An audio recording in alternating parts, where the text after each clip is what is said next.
nós demos o título para essa série de mensagens, A Extraordinária Graça de Deus, porque é assim que nós enxergamos o livro de Jonas, como sendo a manifestação da extraordinária graça de Deus. Então, na última semana, nós vimos que Deus age de maneira soberana para chamar o profeta Jonas e comissioná-lo para uma missão, para pregar a cidade de Nínive. Mas este decidiu fugir da presença do Senhor, comprando uma passagem para o outro lado do lugar que Deus o havia mandado ir. E nós podemos, portanto, irmãos e irmãs, resumir os primeiros versos do capítulo 1 de Jonas, afirmando que a graça soberana de Deus não dispensa os meios pelos quais Deus se utiliza para fazer com que o seu nome seja conhecido. Você compreendeu isso? Deus é soberano para salvar pessoas, aqui e em qualquer nação do mundo. Aliás, existe um relatório dizendo que em algumas nações do mundo, Deus está salvando tanta gente sem a presença de nenhuma igreja, templo, nenhuma denominação. As pessoas lá no meio da plantação, especialmente em regiões da China, agricultores, eles têm porções da Bíblia, não tem a Bíblia completa, eles leem lá 2, 3 versículos, eles leem no começo do dia, no começo da plantação, e eles vão meditando naquele texto, vão meditando, e eles vão perguntando o que aquele texto significa, então o Espírito Santo fala com eles, e ali as pessoas se rendem aos pés de Jesus. Você já ouviu o testemunho de alguém que se converteu sem a presença de um crente? O próprio Deus fez todo o trabalho. Mas isso não quer dizer que Deus dispense os meios pelos quais Ele se utiliza para alcançar pessoas. E um dos principais meios que Deus se utiliza é da igreja. E a igreja somos nós, a igreja sou eu, a igreja é você. A igreja é a comunidade daqueles que professam que Jesus Cristo veio a este mundo em carne, morreu e ressuscitou para a nossa salvação. E então, queridos irmãos e irmãs, nós somos, assim como Jonas, chamados e comissionados, ou seja, enviados para também levar essa mensagem de graça, essa mensagem de salvação. Então, Deus se preocupa com os perdidos e ordena que a sua igreja, eu e você, entreguemos ao mundo uma mensagem de advertência e arrependimento. Era essa mensagem que Deus queria que Jonas fosse a Nínive entregar. Então, queridos, diante dessas palavras que Deus nos dá, a obediência requer uma decisão de cada um de nós. Então, Deus se dirigiu a Jonas, dizendo: Jonas, filho de Amitai, vá à cidade de Nínive, a grande cidade, e clama contra ela. Então Jonas precisava, em obediência, responder a essa palavra de Deus e fazer aquilo que Deus estava ordenando que ele fizesse. No entanto, em nossa jornada de fé, irmãos e irmãs, assim como Jonas, muitas vezes nós achamos que aquilo que Deus está nos dizendo a fazer, aquilo que Deus está nos ordenando, aquilo que Deus está nos convidando e pedindo, é algo difícil. Às vezes a gente acha, isso não é para mim, isso é muito difícil, ou simplesmente, deliberadamente, nós fugimos da presença do Senhor. Talvez saímos de um lugar para o outro quando Deus não nos autorizou. Às vezes reagimos às situações da vida buscando mudanças que nós não temos uma palavra para fazê-la, não temos uma direção de Deus clara, ou simplesmente permanecemos inertes nos porões da existência humana, se isolando da realidade e até mesmo dormindo o sono espiritual. Quem de nós nunca se viu em uma dessas situações? Quem de nós? Queridos, quando Deus nos diz, levanta tu que dormes, e Cristo te esclarecerá, ou Cristo te ressuscitará, como no sono natural, somos, queridos, embora vivos, insensíveis a qualquer perigo que possa estar próximo de nós. É por isso que a palavra de Deus vem a nós e diz, levanta tu que dormes. Ou levanta tu que está quase que como morto. Porque essa é a comparação do sono com a morte, né? Embora você está vivo durante o sono, você está insensível à realidade ao seu redor. Você está insensível aos perigos que possa estar presente. E estamos inconscientes de do que possa estar acontecendo ao nosso redor. Então nós não ouvimos a voz que clama por socorro, nós não ouvimos a voz que pede a nossa presença, nós não ouvimos a voz dos nossos amigos, nós não ouvimos a voz dos nossos familiares e parentes, às vezes nós nem ouvimos a voz de Deus. Nós não vemos mais a beleza do bosque, nós não vemos mais a paisagem, nós esquecemos o nosso verdadeiro caráter e condição. Essa é a situação, essa é a comparação que um de nós podemos experimentar enquanto dormimos. E se dormimos espiritualmente, estamos como aqueles que são pecadores não arrependidos, não tiveram um encontro com a graça de Deus. Queridos, então é diante desse panorama que eu quero convidar você a abrir a sua Bíblia novamente no livro de Jonas, a partir do verso de número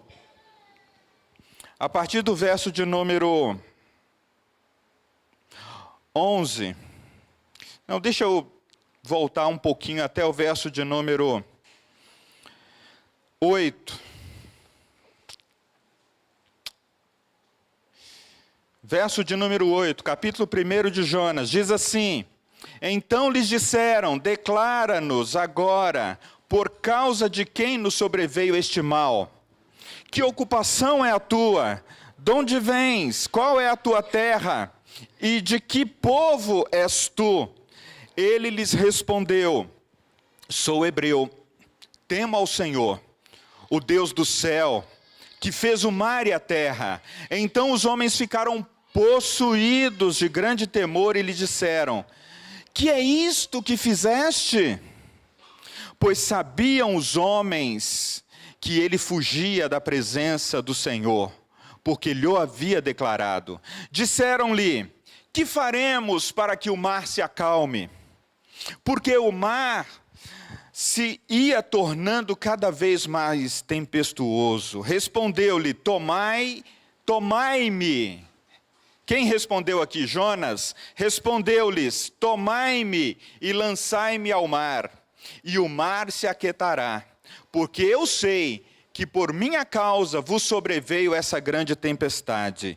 Entretanto, os homens remavam, esforçando-se por alcançar a terra, mas não podiam, porquanto o mar ia se tornando cada vez mais tempestuoso contra eles. Então clamaram ao Senhor e lhes disse, Senhor, rogamos-te que não pereçamos por causa da vida deste homem, e não faças cair sobre nós este sangue. E não faça cair sobre nós este sangue. Quanto a nós, inocente, porque tu, Senhor, fizeste como te aprouve. E levantaram a Jonas e o lançaram ao mar, e cessou o mar da sua fúria. Temeram, pois, estes homens em extremo ao Senhor, e ofereceram sacrifícios ao Senhor e fizeram votos. Deparou o Senhor um grande peixe, e para que tragasse a Jonas, e esteve Jonas 3 dias e 3 noites no ventre do peixe. Depois a gente lerá outros textos aqui, no capítulo 2 de Jonas, mas que Deus abençoe a leitura da sua palavra, e que essa palavra chegue ao meu e ao seu coração. Queridos, então é nesse contexto do capítulo 4, quando depois de ter dado a ordem a Jonas, quando depois de ter dito, Jonas, eu sou o seu Deus, sou eu que te chamo, vá à cidade de Nínive, e Jonas compra uma passagem para o outro lado do mundo, e Jonas, portanto, vai para longe da presença do Senhor. É nesse contexto que o verso 4 afirma que Deus provoca uma grande tempestade. Diz a Escritura no verso 4: lançou sobre o mar um forte vento e fez no mar uma grande tempestade. Irmãos, ouçam essa afirmação: Deus é poderoso e pode usar de forças da natureza para os seus próprios propósitos. Deus é poderoso e pode, se quiser, usar forças da natureza para os seus próprios propósitos. Não foi a primeira vez que Deus usou forças da natureza para que a sua vontade se cumprisse. Vocês lembram a história de Moisés, quando Deus o envia até Faraó, e depois de se apresentar a Faraó e dizer que Deus estava mandando Faraó liberar o seu povo, Deus teve que usar das forças da natureza, nas 10 pragas, para que Faraó entendesse e tivesse o seu coração movido. Ainda me lembro do Salmo 46, quando o salmista vai dizer, ainda que os montes, né? Deixa eu ler o texto lá. Salmo 46, verso 2: ainda que a terra se transtorne, e os montes se abalem nos seios dos mares, ainda que as águas tumultuem e espumejem, e na sua fúria os montes se estremeçam. Finalmente o salmista vai dizer, o que você faz no meio de uma tempestade? Aquiete o seu coração e saiba que o Senhor é Deus. Verso de número 10 do Salmo 46. Aquietai-vos e sabei que eu sou Deus, que eu sou Deus. Queridos, o que Deus pode e faz por meio de uma tempestade? Já que Ele é o Criador do céu e da terra, Ele tem poder sobre os ventos e os mares. O que Deus faz? Ele pode e faz. Ele traz reorientação em meio às tempestades. E aí a gente poderia, queridos, pensar que as tempestades são fenômenos da natureza que colocam situações e pessoas diante de forças extraordinárias nas quais nós somos incapazes de controlar. Então, se Deus permite que passemos na nossa existência por situações que nos afligem fisicamente, psicologicamente, seja economicamente, socialmente, até mesmo espiritualmente, e você sente que essa é como se você estivesse passando por uma tempestade da existência humana. Saiba, queridos, que Deus pode e quer reorientar a sua vida em meio à tempestade. Você já parou para pensar nisso? Você já parou para pensar que Deus quer trazer nova direção, ou Ele quer simplesmente dizer, eu estou com você. A tempestade está aí, mas eu estou presente. A tempestade vem para todos, justos e injustos, bons e maus. A tempestade, queridos, são fenômenos que estão para além do nosso controle.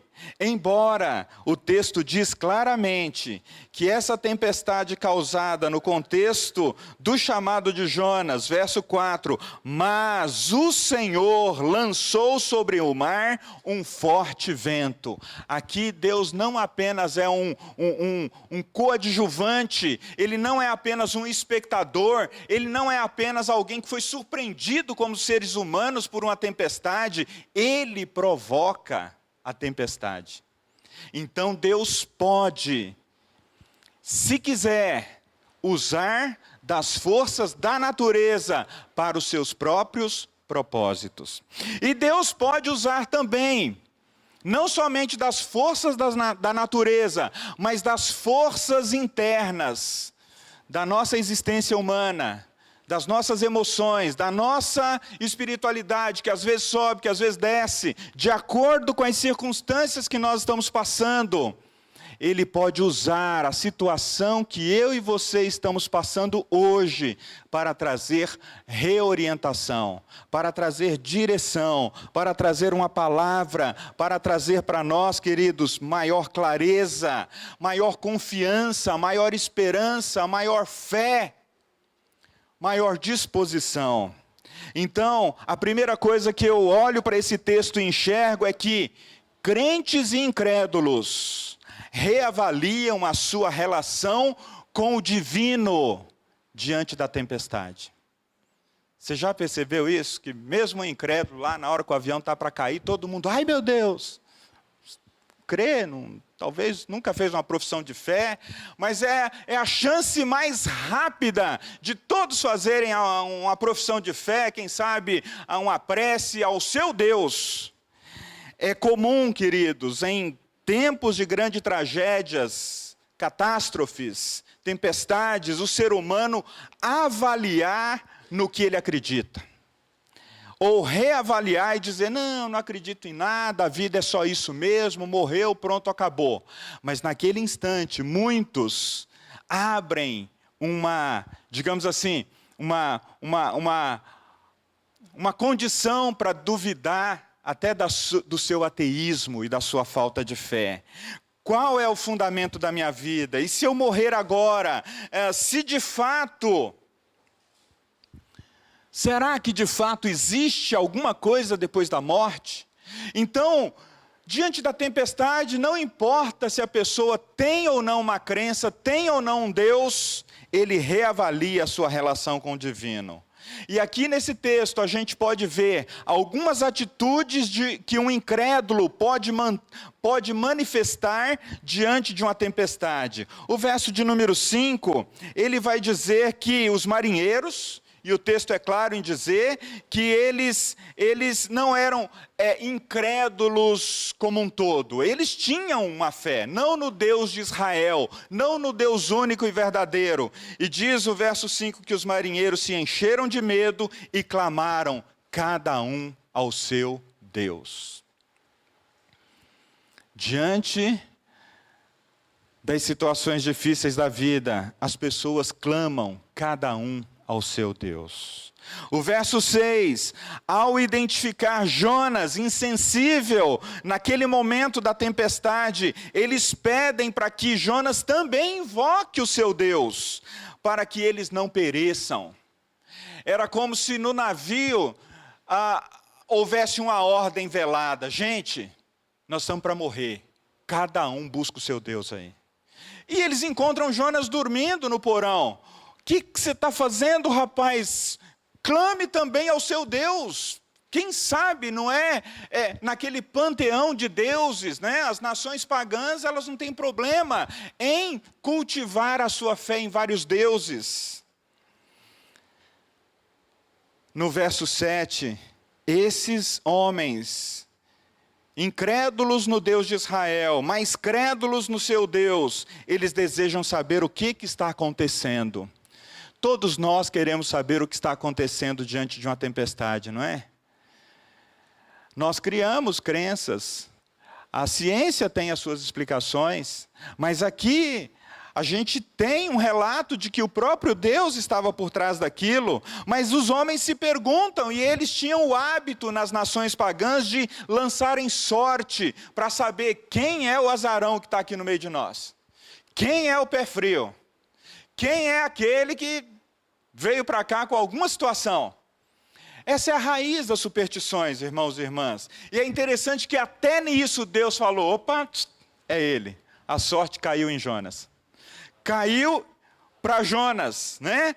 E então, nos versos 8 e 9, esses homens incrédulos, ainda sem conhecer o Deus único e verdadeiro, interrogam a Jonas, né?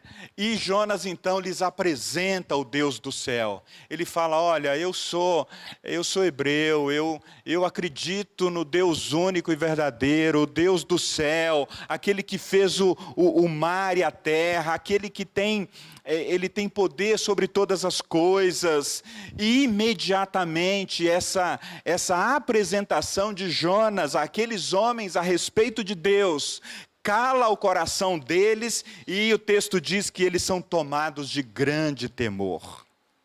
Gente, quem é que pode explicar isso? Você falar de Deus para alguém, seja no momento em que a pessoa estiver passando na vida, e de repente você perceber que o coração dela se enche de temor.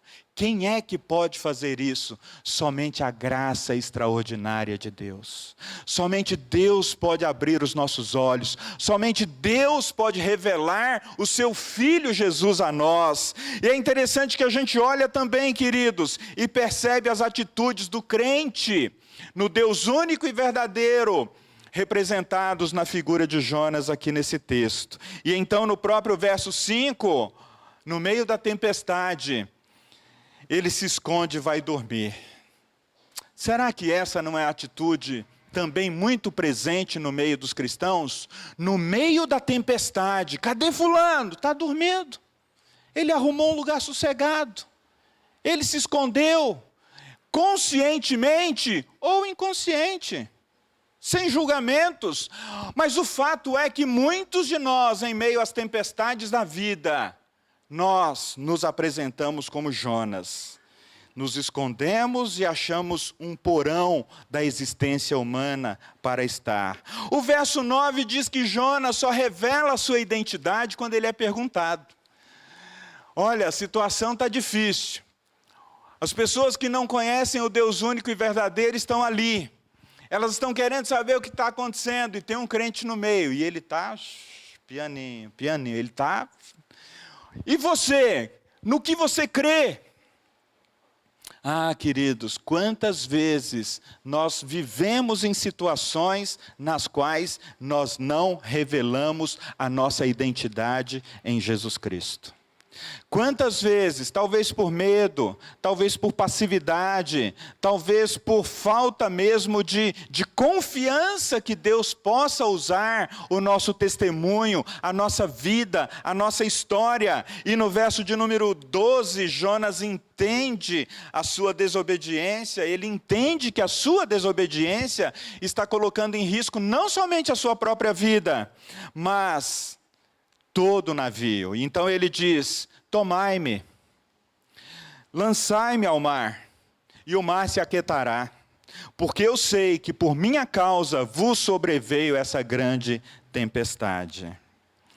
Ah, queridos, quantas vezes nós sabemos que as nossas ações e as nossas escolhas estão trazendo mal para a nossa casa, estão trazendo mal para as pessoas que estão ao nosso redor, e a gente está ali, a não ser que não nos pergunte, a não ser que não nos questione. A segunda coisa que a gente pode aprender nesse texto, queridos, não apenas que crentes e incrédulos reavaliam a sua condição ou a sua relação com o divino, mas os crentes, eles tendem a manter um coração mais obstinado. Como assim, pastor? Um coração mais obstinado? Pois é, parece que aqueles que já tiveram o gostinho da graça, aqueles que já tiveram a experiência com Jesus, aqueles que já tiveram a experiência diante do Deus vivo e verdadeiro, eles tendem a dobrar a aposta. Ah, não foi Deus que falou, não. Ah, não, eu devo estar ouvindo coisa da minha cabeça. Ah, não, eu vou... Por quê, queridos? Muitas vezes, pessoas incrédulas ou que não conhecem o Deus único e verdadeiro, tempestade da vida, ou das tempestades da vida. Queridos, as tempestades são tempos apropriados para a gente confiar, não na nossa força. Em todo tempo, né, a gente deve confiar em Deus, confiar no seu poder, confiar na sua grandeza, na sua manifestação. Mas a tempestade está chegando. Ou a tempestade está passando, então esse é um tempo da gente falar com Deus. Mas Jonas, enquanto todos os incrédulos estavam orando, Jonas estava, não é comigo ainda, coração obstinado. E aí, queridos, no verso 14,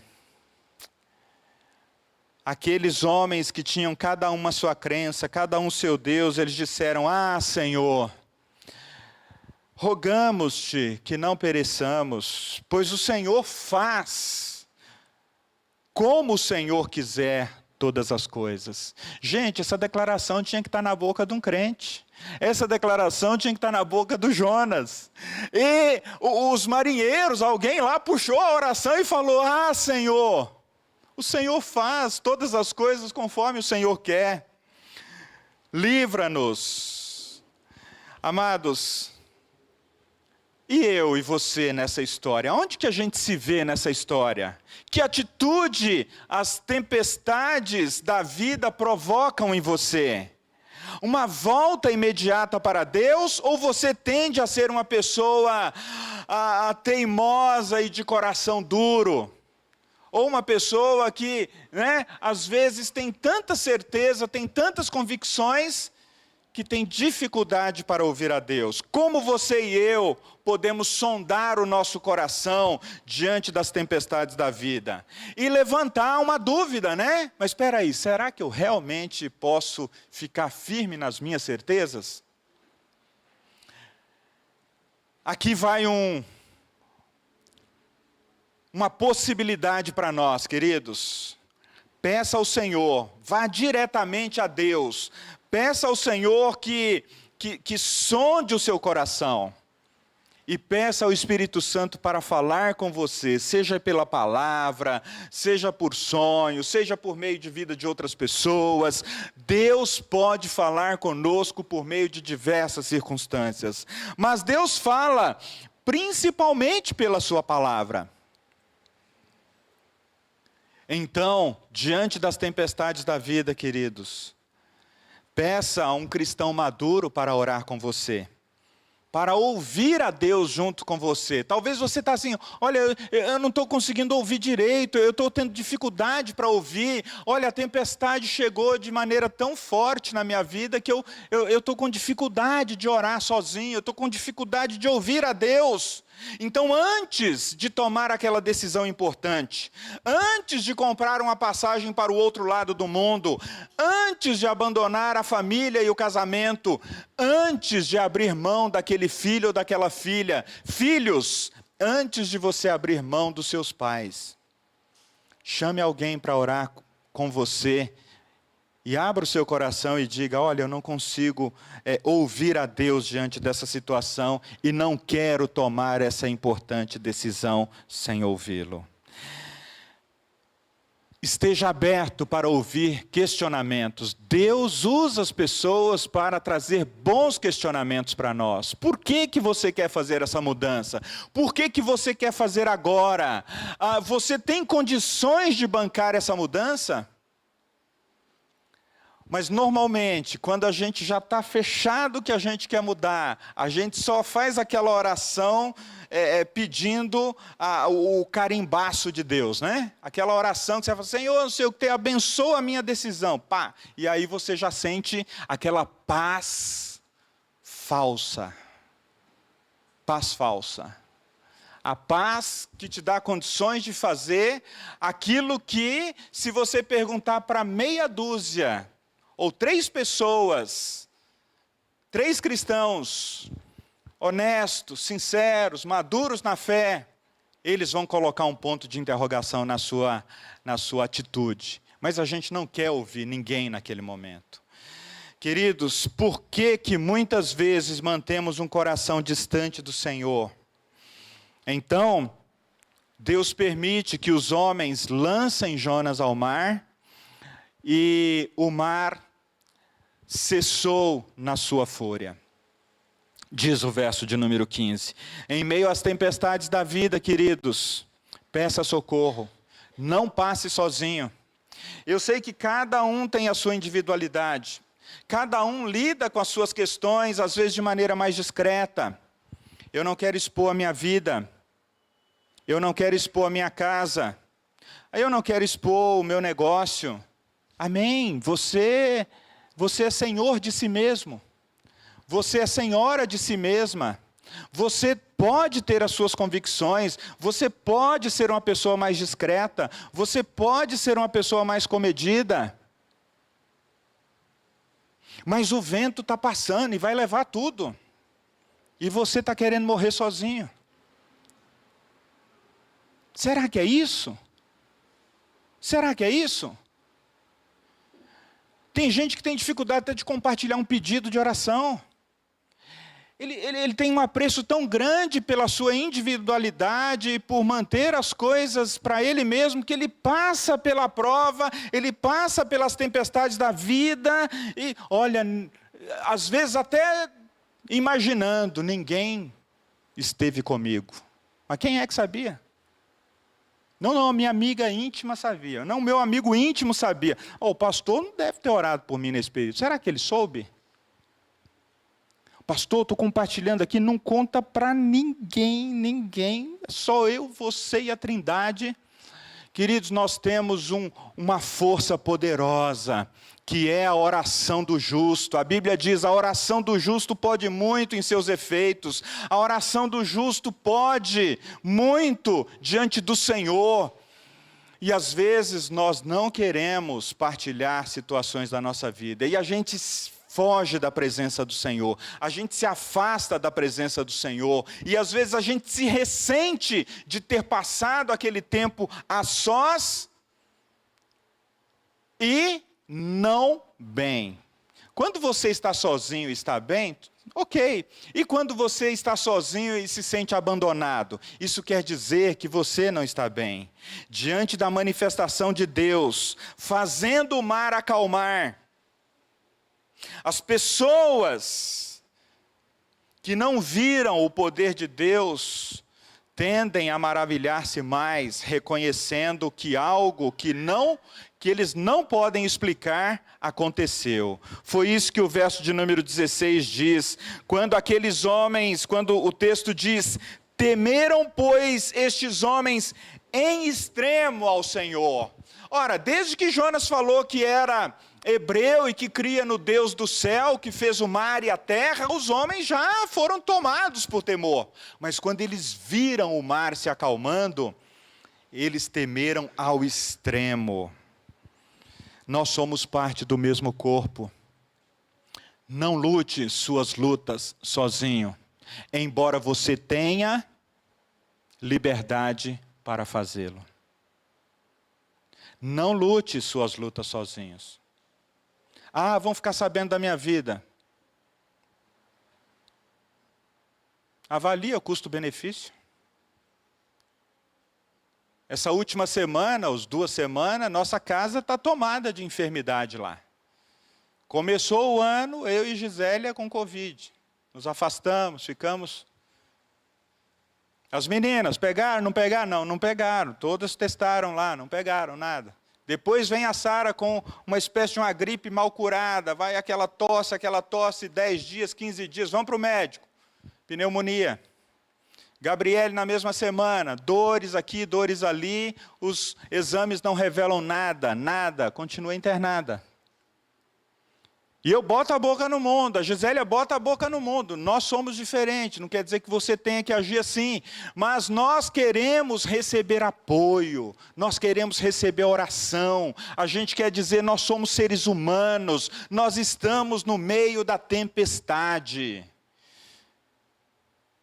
Se vivermos, estaremos com Deus. Se morrermos, também estaremos com Deus. Portanto, quer vivamos, quer morramos, queridos, nós somos do Senhor.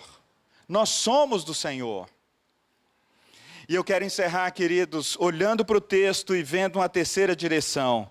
O capítulo 2 vai dizer que então Jonas, do ventre do peixe, verso 1, orou ao Senhor seu Deus e disse, na minha angústia clamei ao Senhor e ele me respondeu. Do ventre do abismo gritei, e tu ouviste a minha voz, pois me lançaste no profundo, no coração dos mares, e a corrente das águas me cercou. Todas as tuas ondas e todas as tuas vagas passaram por cima de mim. Literalmente, Jonas estava tomando um caldo aqui, A onda vindo, caldaço. Deus reorienta o coração do fiel, aqui Jonas, para salvá-lo. A gente pensa, em Deus querendo usar Jonas para levar salvação em Nínive. Mas agora Deus precisa salvar o fiel. Gente, nesse momento da pandemia, Deus está precisando reorientar pessoas para que elas lembrem-se de tão grande salvação que um dia nos alcançou. Jonas precisou ser engolido por um peixe para voltar a orar. Ele precisou ser engolido por uma grande tempestade e ainda permaneceu com o coração duro. Muitos de nós não tomamos o caminho da reorientação na chegada da tempestade, nem mesmo no meio da tempestade. Deus pode, irmãos e irmãs, permitir que sejamos engolidos pela tempestade, no caso de Jonas, por um grande peixe. Para que, como que declarados mortos, porque 3 dias e 3 noites, como se no ventre do peixe, como se no ventre da terra, ele precisaria ser trazido à vida de maneira milagrosa. E é interessante que Jesus vai lembrar dessa passagem de Jonas, dizendo, assim como Jonas, depois de 3 dias e 3 noites no ventre do peixe, eu também, depois de 3 dias, no seio da terra serei levantado. Se o próprio Deus não poupou ao seu filho de ser engolido pela terra, para que ele pudesse ser ressuscitado para uma nova vida, amados, clamemos ao Senhor no começo da tempestade, clamemos ao Senhor no meio da tempestade, peçamos a Deus que não sejamos engolidos pela tempestade, ou pelas circunstâncias que a tempestade pode trazer. Amados, Deus permitirá que desçamos aos lugares mais profundos da existência humana, se necessário for, para que ressuscitemos para uma vida verdadeira, para uma vida engajada, para uma vida mais firme, para uma vida que agrade o seu coração. No capítulo 2, queridos, Jonas orou. Do ventre, do abismo, diz ele no verso 2, e ele gritou e teve certeza de que ele estava sendo ouvido. Olha, o verso 2, gritei e tu me ouviste, tu ouviste a minha voz. Por que começar a clamar somente quando somos engolidos pela tempestade da vida? Por quê? É isso que Deus está dizendo para nós. Mas não tem problema não, eu alcanço vocês lá, diz o Senhor. A semelhança de Jonas, não espere as ondas da vida passarem por sobre você. Clame ao Senhor, não pergunte diante das tempestades da vida, se você encontrará-se com Deus novamente no templo. Interessante, porque naquela época o pessoal não ia dominicalmente no templo. Então a primeira coisa que Jonas orou e pensou lá na oração dele foi: será que eu me verei novamente na presença de Deus no templo? Eu sei que nós ainda estamos no tempo de pandemia, e tem gente orando de casa: será que eu ainda me verei na presença de Deus no templo? Será que eu me verei diante do Senhor com todas as potencialidades que Deus me oferece? Não espere a sua alma descer à sepultura e a sua alma quase desfalecer-se para lembrar-se do Senhor. Não deixe o seu coração ser tomado pela idolatria e trocá-la pela misericórdia do Senhor que se renova a cada manhã. É isso que Jonas disse aqui no verso de número 8, os que se entregam à idolatria abandonam aquele que lhes é misericordioso. O que é se entregar à idolatria, pastor?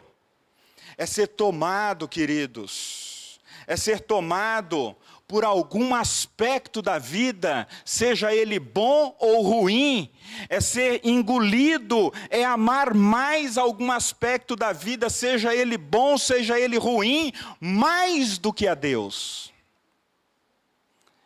Jonas amou mais a sua decisão e a sua liberdade de escolha. E ele declara no verso de número 8, os que se entregam à idolatria, e ele estava falando de si mesmo, a idolatria vã, a idolatria passageira, abandonam aquele que lhes é misericordioso. Tem alguma coisa tão preciosa nessa vida que tem tomado o seu coração? Tem alguma coisa que você fala: nossa, isso aqui é minha vida. A gente usa essa frase, né, para dizer assim: olha, isso aqui eu amo tanto, que isso aqui é minha vida. Entregue ao Senhor. Entregue ao Senhor. É a sua carreira, é o seu negócio, é o seu relacionamento, são seus filhos, são seus netos, é a sua própria liberdade de ir e vir. O que você julga mais precioso? Não idolatre, entregue ao Senhor. Você pode dizer: Senhor, isso aqui eu amo muito, preserva isso para mim. Mas não seja a minha vontade, seja feita a tua vontade. Jonas, com voz de agradecimento, diz o texto, no verso 9, reconheceu: ao Senhor pertence a salvação. Ele estava querendo dizer: Deus é aquele que começa e termina a sua obra em nossas vidas. Não importa as tempestades pelas quais passemos, somente Deus pode reorientar a sua existência, meu irmão, minha irmã. Somente Deus pode reorientar a sua história e as suas decisões. O que Deus está falando com você nessa manhã? O que Deus está falando com você? O que a história de Jonas ensina a mim e a você, em meio às tempestades da vida? Como Ele quer reorientá-lo em meio ao momento que você está vivendo?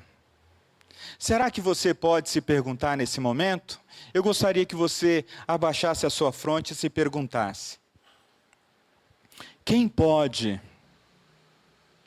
ajudar você em oração para que você ouça mais claramente a Deus? Nessa semana, quem é que pode unir-se a você em oração? Que passo o Senhor está te convidando a dar hoje, para que você não continue nos porões da sua existência, talvez dormindo, ou talvez com medo do vento lá fora? Que passo só você pode dar diante de Deus nessa semana, hoje, domingo, primeiro dia da semana, começando hoje e se aplicando nisso durante o restante da semana? O que o Senhor está falando só com você? Não te demores. Deus quer ouvir a tua oração.